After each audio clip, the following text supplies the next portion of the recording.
Okay, now for more on these seemingly endless tech industry layoffs, we're joined by Anthony Chan. Anthony's a former chief economist at JP Morgan Chase.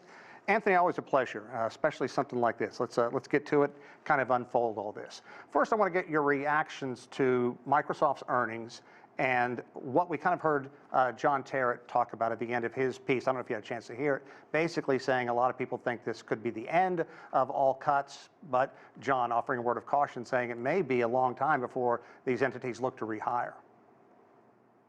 Well, I think since they've hired so many people, there'll be a while before they're going to hire more workers. You take a company like Amazon that hired 800,000 employees during the pandemic and now is looking to shed something closer to 20,000. You got to keep in mind that still means that in a very short period of time, they're still up 780,000. And that's not the only company. You could see that something like that happened in many large tech companies. Yeah, and so many of these tech companies really are kind of interconnected. So what about Microsoft, its investment in AI? Your thoughts on that and its future earnings? I'm very excited about their investments in AI because that's the wave of the future. But in the meantime, they have to become a little bit more efficient. Again, Microsoft hiring 50,000 workers during the pandemic and now talking about shedding or laying off 10,000 workers. That's still a net gain of 40,000 in a very short period of time.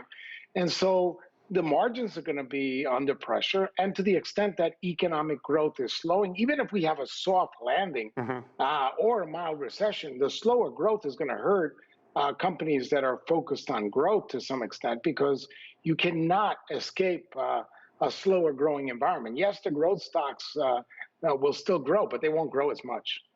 Now, what about the tech sector layoffs? I want to talk about that specifically because we heard in the story it only makes up 12–15% of the economy in the United States.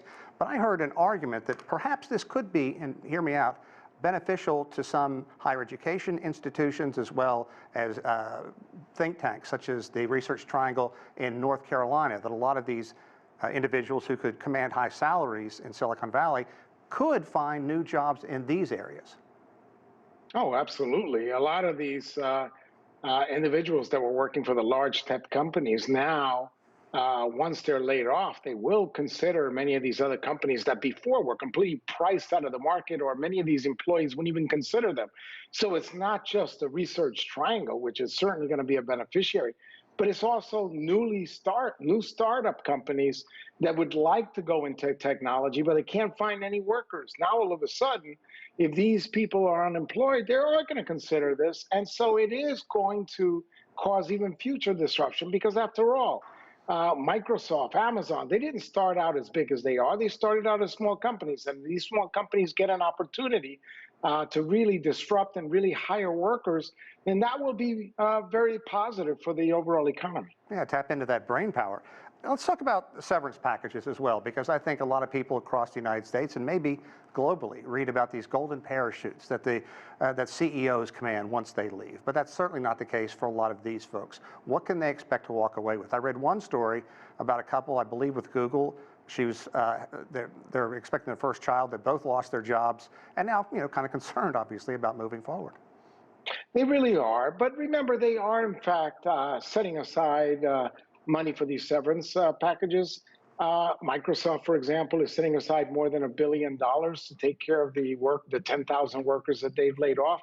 But certainly, these workers are not going to be made whole. But the good news is that to the extent that they are able to find other jobs, life will go on. But certainly, as the economy is slowing down, the time it will take these tech workers to find jobs that not only are suitable for them, but geographically are compatible, it's going to take longer and longer time as the economy slows down. But it is not a situation like the global financial crisis where the unemployment rate went higher, or even something like the great virus crisis in 2020 where the unemployment rate went up to over 14%. It's nothing like that, but it's not positive by any stretch of the imagination anytime you lose your job. Yeah, indeed. Anthony Chan, always a pleasure. Thanks so much. We greatly appreciate your insight.